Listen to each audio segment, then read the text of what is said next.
안녕하세요, 청호백입니다. 지금 보시는 영상은 사무실 준공청소 현장이고요. 오늘 얘기할 내용은 청소 창업 전에 반드시 알아야 할 내용을 알려드리려고 합니다.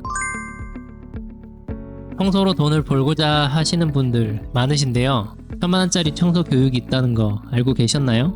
청소업을 하다가 만난 대표님이 1000만원 비용의 교육을 들으셨더라고요. 이분은 월 1000만원 버시냐고요? 오늘은 이 물음에 대해 얘기해 보려 합니다. 그 전에 저를 말씀드리자면 저는 청소 전문가는 아니고요. 그리고 모천에는 청소 파트도 있고 유튜브에서 흔한 청소로 월 1000만원 아직 못 찍어봤고요. 최대 수익 800만원 정도, 그것도 딱 한 번 찍어봤습니다. 그래도 청소업 4년차로 1년 정도 전업으로도 해봤고 지금은 부업으로 청소업을 하고 있는 입장에서 말씀드려 보겠습니다. 청소업 시작 전에 제일 먼저 해야 할 일이 있습니다. 그거 하나는 확실히 알고 있어요. 10명 중 9명은 제일 먼저 해야 할 것을 건너뛰고 시작하더라고요. 첫 번째, 무조건 부업부터 시작하세요. 저도 청소 교육을 받았었는데요. 1000만원짜리는 아니었고 몇백만원 수준이었습니다. 관련 교육 단톡방에 한 80명 정도 있었어요. 한 1년 반 지났나? 청소업을 계속 하고 있는 사람이 10%도 안 되더라고요. 왜일까요? 일단 전업으로 하고 있으니 최소 월 300은 벌어야 하는데 일감은 생각보다 없고요. 몸은 생각보다 또 힘들죠. 마케팅은 할 줄 모르고 돈은 안 들어오고 이러면 멘탈이 무너지는 거예요. 청소는 기술이지만 청소업은 또 사업입니다. 사업은 준비 없이 뛰어들면 금방 무너집니다. 저도 처음엔 부업으로 전기청소부터 시작했어요. 주 1위에 사무실이랑 계단 청소 돌면서 하나하나 루틴 만들었고요. 그러면서 하나씩 다른 청소 파트를 배우면서 수익원을 늘려갔습니다. 부업으로도 월 200 벌기 힘든 상황이면 전업으로 전환하는 건 진짜 무모한 일입니다. 부업으로 했을 때 주말 2건, 한 달로 치면 8건이죠. 그러면 1인 청소를 할 수 있는 사이즈로 건당 25만원 정도 잡아도 8건이면 한 달 200만원이 되는데요. 전업으로 했을 때는 최소 월 15에서 20건은 잡아야 합니다. 만약 한 달에 몇 건도 채우기 힘든 상황이라면 하루 종일 시간이 많다고 오더를 채울 수 있을까요? 그렇다면 방법은 일단은 지금 하고 계신 본업을 유지하면서 하루 한두 시간 안에 끝나는 청소부터 해보세요. 그래야 리스크도 줄고 청소일이 나한테 맞는지도 판단할 수 있습니다. 사람 상대하는 방법도 익히게 되고요. 견적 잡을 때 어떻게 말해야 할지도 몸으로 배울 수 있습니다. 그리고 같은 자세로 청소를 또 반복하다 보면 무릎이나 허리, 어깨, 무리가 오는 부분도 느껴지고요.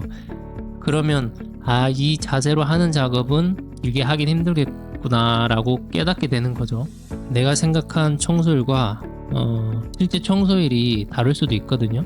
이건 책이나 강의로는 절대 못 배우는 부분입니다. 그래서 부업으로 먼저 시작해 보셔야 돼요. 요약하자면 무작정 청소 창업부터 하지 마시고요. 일단 부업으로 경험부터 쌓으세요. 그게 진짜 먼저 하셔야 할 일입니다. 두 번째, 어떤 청소부터 시작해야 할까?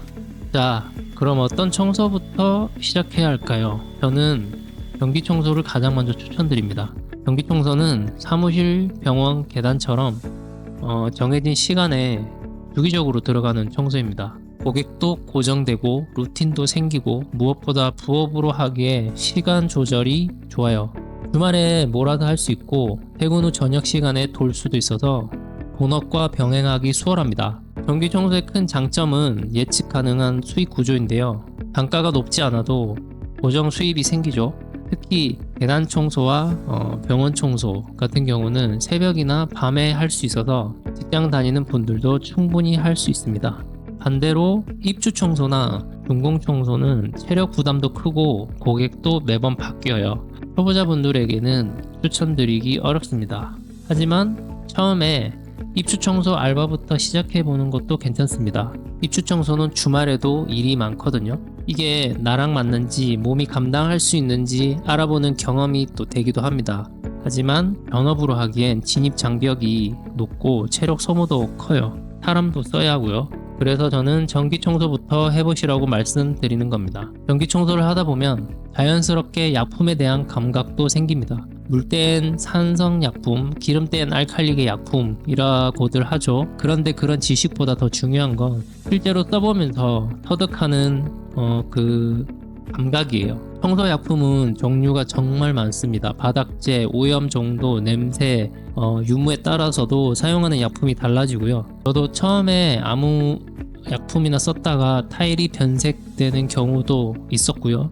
그 경험을 통해서 어떤 자재에 어떤 약품이 맞는지를 익혀갔죠. 예를 들어 병원 바닥 로비는 대부분 폴리싱 타일이라서 광택을 유지하는 데 신경 써야 합니다. 하지만 진료실이나 처치실은 논슬립 타일로 되어 있고요. 그래서 그에 맞는 약품이 따로 있습니다. 이렇게 하나하나 깨달아가면서 청소가 또 재밌어지고 그리고 전문성도 생깁니다. 영업도 똑같아요. 처음엔 명함 한 장 들고 근처 사무실 돌았어요. 하지만 반응이 없으면 뭐가 문제였을까 고민하게 되죠. 전단지도 만들어보고 제안서도 만들어보고 마케팅 도서만 수십 권 사서 읽었습니다. 그렇게 딴 오더 하나가 지금까지 몇 년을 이어지는 경우도 있고요. 블로그도 마찬가지입니다. 처음엔 하루 방문자 3명도 안 됐지만 꾸준히 쓰다 보면 검색에 걸리고 문의가 하나둘 들어오기 시작해요. 청소는 단순 노동 같지만 결국 서비스업이에요. 고객과의 관계 응대 스킬이 중요합니다. 그래서 저는 청소는 기술 10%, 영업 90%라고 말씀드립니다. 기술이 아무리 좋아도 고객이 없으면 아무 소용이 없으니까요. 만족한 고객이 소개를 해주고 그 소개가 또 다른 오더로 이어지고 이게 진짜 유효한 수익 구조입니다. 한마디로 전기 청소는 돈 버는 연습과 현장 경험을 동시에 쌓을 수 있는 최고의 출발점이라고 생각합니다. 전기 청소부터 시작해보세요. 해보면서 하나씩 깨닫는 것들이 결국 내 실력이 됩니다. 셋째, 장비보다 먼저 준비해야 할 것. 청소 창업한다고 하면 다들 장비부터 알아보시는데요. 월 500 벌 수 있다면서 500만원치 장비를 한 번에 사는 거죠. 근데 진짜 먼저 준비해야 할 건 따로 있어요. 바로 마케팅입니다. 아무리 장비가 좋아도 오더가 없으면 그냥 고철입니다. 실제로 당근마켓 보면 청소 장비 중고 매물이 엄청 많습니다. 다 이유가 있는 겁니다. 오더가 없으면 일 자체가 안 되니까요. 그러면 마케팅은 뭘 말하는 걸까요? 저는 블로그부터 시작하라고 권해드려요. 블로그 하면 다들 그놈의 블로그 하시겠지만 그놈의 블로그 하셔야 돼요. 블로그 하나 잘하면 진짜 오더가 자연스레 들어옵니다. 당근, 인스타, 네이버, 플레이스 다 좋지만 블로그는 검색률 기반이라 제일 오래 갑니다. 고객들이 대부분 지역명 플러스 청소 이렇게 검색하거든요. 그 키워드 타는 게 블로그고요. 처음엔 사진도 어설프고 글도 엉망일 수 있어요. 그런데 하루에 하나씩만 올려보세요. 글 쓰는 요령이 생기고 고객한테도 이 사람 진짜 일하는구나 라는 또 신뢰가 생깁니다. 블로그 글 쓰는 방법이 궁금하실 텐데요. 유튜브에 청소 블로그 시작하기 블로그 글쓰기 검색하면 다 나옵니다.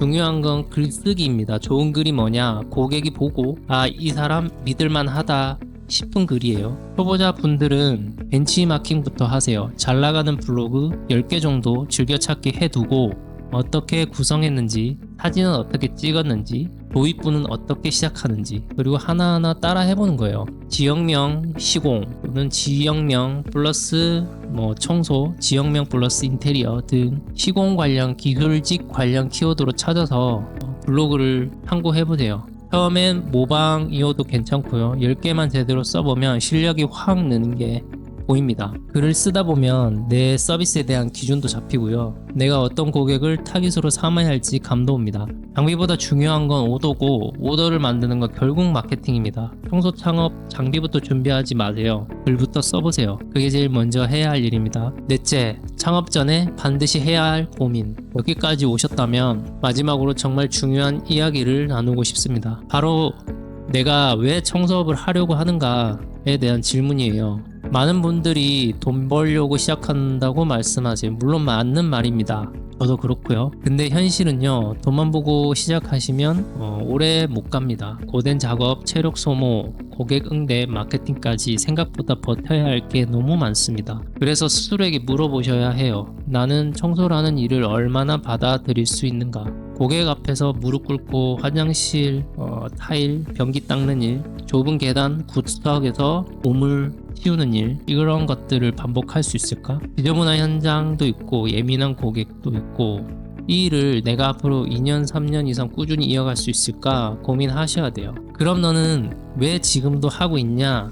라고 물어보신다면 제 상황을 말씀드릴게요. 부업으로 청소 시작하고 괜찮다 싶어서 전업으로 1년 정도 했습니다. 근데 돈은 벌리는데 시간이 없더라고요. 가족도 챙겨야 하고요. 저는 부양가족이 있고 생활비에 빚 갚으려면 최소 월 한 600 정도는 벌어야 하는데요. 업 하나로 600을 벌기는 쉽진 않지만 300짜리 일을 2개 병행했을 때는 가능합니다. 그래서 지금은 또 다른 일인 블로그 마케팅 대행이나 제품을 판매하는 거, 그리고 이렇게 청소, 이렇게 여러 가지를 병행하고 있어요.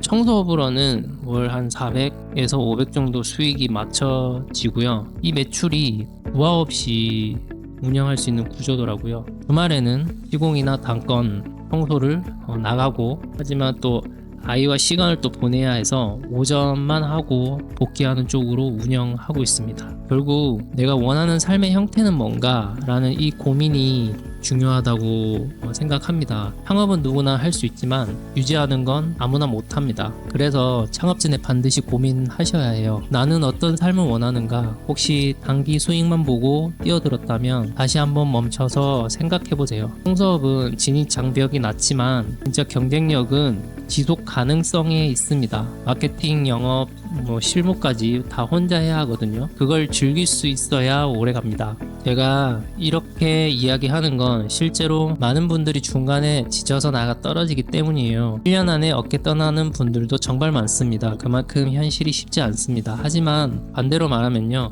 준비만 잘하면 충분히 살아남을 수 있습니다. 지금부터라도 천천히 해보세요. 부업부터 해보고 블로그 하나 꾸려보고 청소 한번 해보세요. 그렇게 경험 쌓다 보면 나에게 맞는 길이 보이실 겁니다. 그리고 언젠가 본업으로 전환할 수 있는 날도 오겠죠. 오늘 제 얘기가 조금이나마 도움이 되셨길 바랍니다. 궁금한 점은 댓글로 남겨주세요. 제가 아는 한 최대한 성실하게 답변 드리겠습니다. 다음 영상에서 뵙겠습니다.